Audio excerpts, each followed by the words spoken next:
Les repito que no sé qué ha sido de Harley Warren, aunque pienso y casi espero que ya disfruta de la paz del olvido, si es que semejante bendición existe en alguna parte. Es cierto que durante 5 años fui su más íntimo amigo y que he compartido parcialmente sus terribles investigaciones sobre lo desconocido.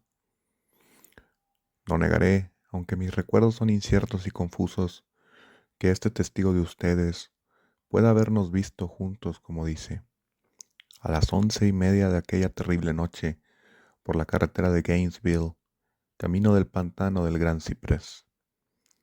Incluso puedo afirmar que llevábamos linternas y palas y un curioso rollo de cable unido a ciertos instrumentos, pues todas estas cosas han desempeñado un papel en esa única y espantosa escena que permanece grabada en mi trastornada memoria. Debo insistir en que de lo que sucedió después, y de la razón por la cual me encontraron solo y aturdido a la orilla del pantano a la mañana siguiente, no sé más.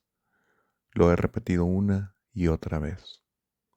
Ustedes me dicen que no hay nada en el pantano ni en sus alrededores que hubiera podido servir de escenario de aquel terrible episodio, y yo respondo que no sé más de lo que vi, ya fuera visión o pesadilla.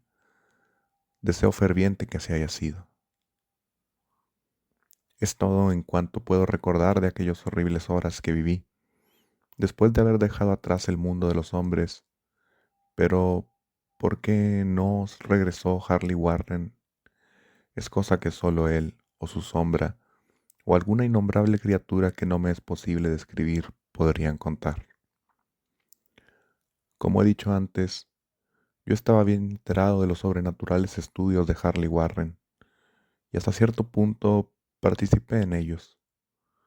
De su inmensa colección de libros extraños sobre temas prohibidos, he leído todos aquellos que están escritos en las lenguas que yo domino, pero son pocos en comparación con los que están en lenguas que desconozco.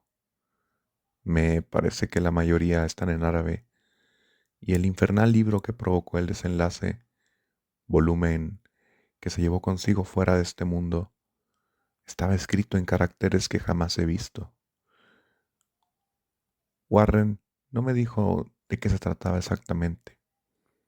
En cuanto a la naturaleza de nuestros estudios, debo decir que ya no recuerdo nada con certeza, y me parece misericordioso que así sea, porque se trataba de estudios terribles, a los que yo me dedicaba más por morbosa fascinación que por una inclinación real.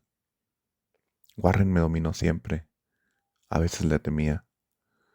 Recuerdo cómo me estremecí la noche anterior a que sucediera aquello, al contemplar la expresión de su rostro mientras me expresaba con detalle porque, según su teoría, ciertos cadáveres no se corrompen jamás, sino que se conservan carnosos y frescos en sus tumbas durante 1000 años. Pero ahora ya no le tengo miedo a Warren. Sospecho que ha conocido horrores que superan mi entendimiento. Ahora temo por él. Confieso una vez más que no tengo idea clara de cuál era nuestro propósito aquella noche. Desde luego se trataba de algo relacionado con el libro que Warren llevaba consigo, con ese libro antiguo de caracteres indescifrables. Lo había traído de la India un mes antes, pero juro que no sé qué es lo que esperábamos encontrar. El testigo de ustedes dice que nos vio a las 11:30 en la carretera de Gainesville, de camino al pantano del Gran Ciprés. Probablemente es cierto, pero yo no lo recuerdo con precisión. Solamente se ha quedado grabada en mi alma una escena, y puede que ocurriese mucho después de la medianoche, pues recuerdo una opaca luna creciente, ya muy alta en el cielo vaporoso. Ocurrió en un cementerio antiguo, tan antiguo que me estremecí ante los innumerables vestigios de edades olvidadas.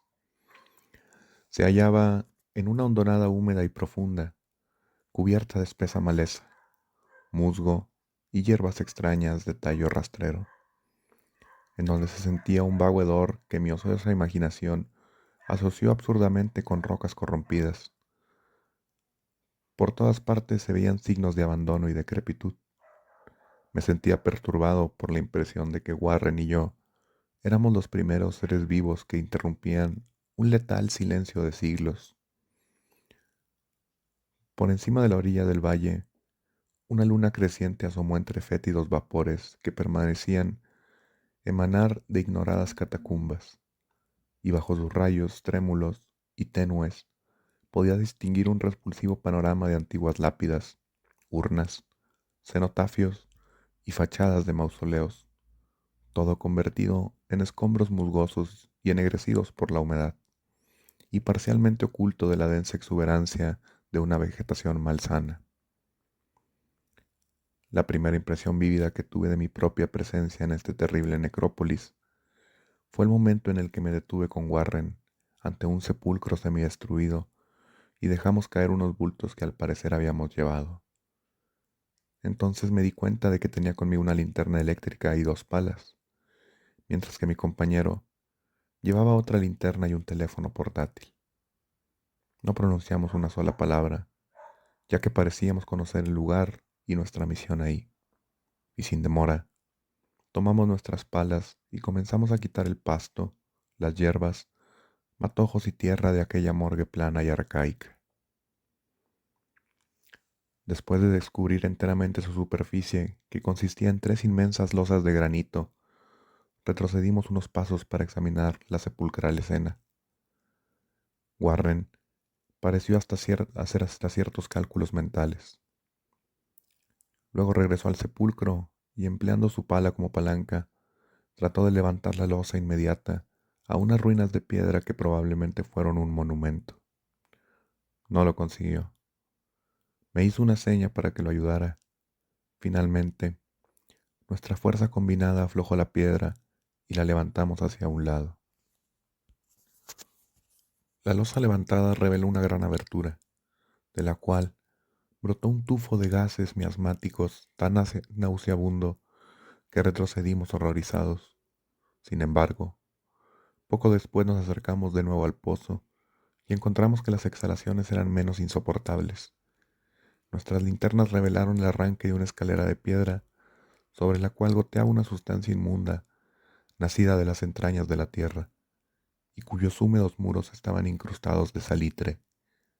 Y ahora me vienen a la memoria por primera vez las palabras que Warren me dijo con su melodiosa voz de tenor, una voz singularmente tranquila para el pavoroso escenario que nos rodeaba. Siento tener que pedirte que aguardes en el exterior, dijo, pero sería un crimen permitir que baje a este lugar una persona de tan frágiles nervios como tú.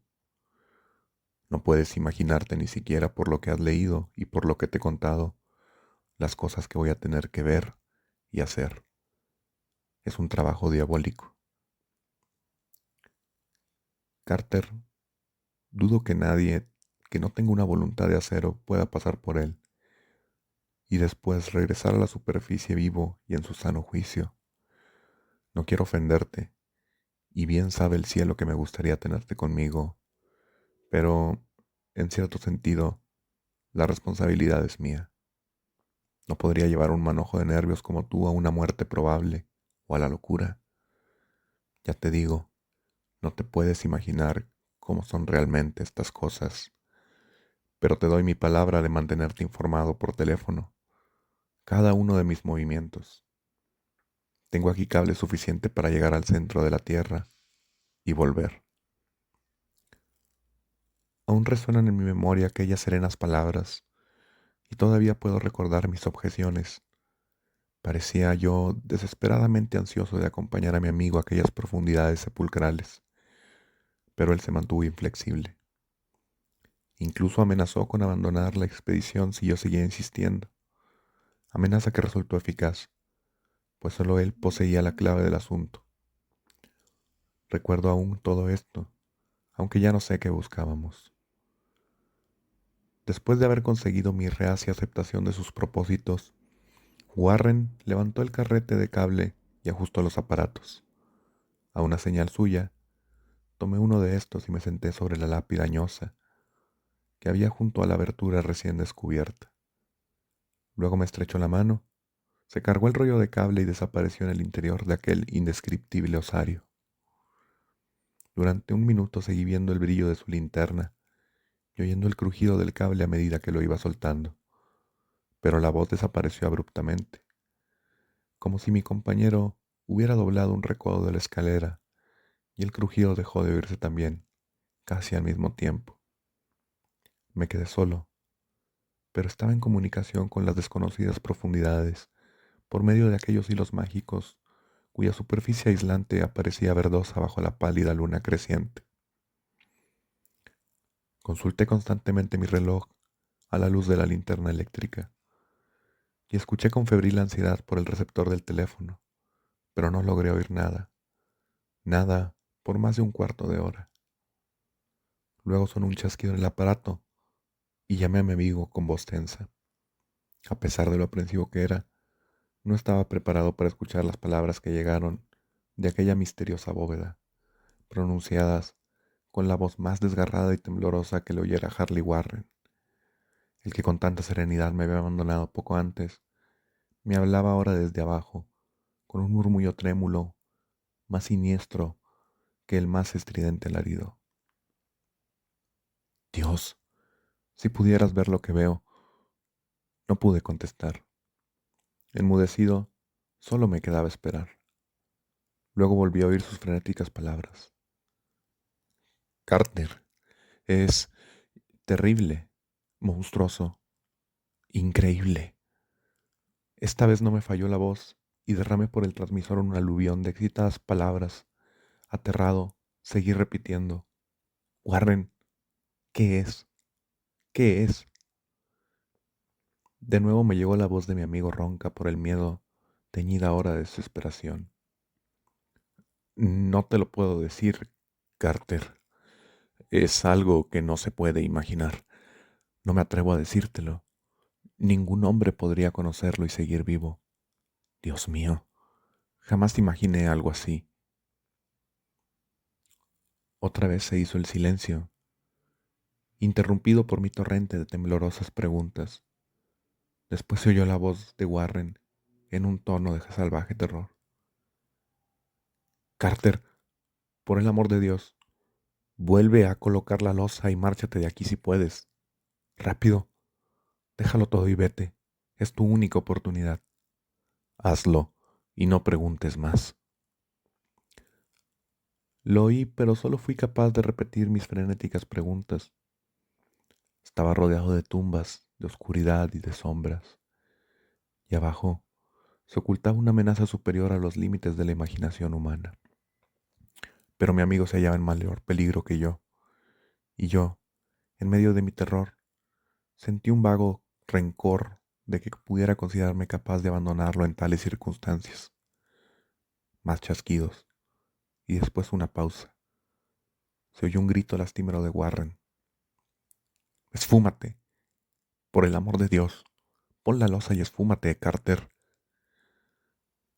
Aquella jerga infantil que acababa de emplear mi horrorizado compañero me devolvió mis facultades.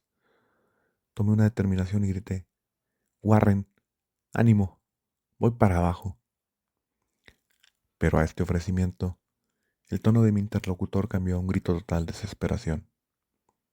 No, no puedes entenderlo. Es demasiado tarde y la culpa es mía.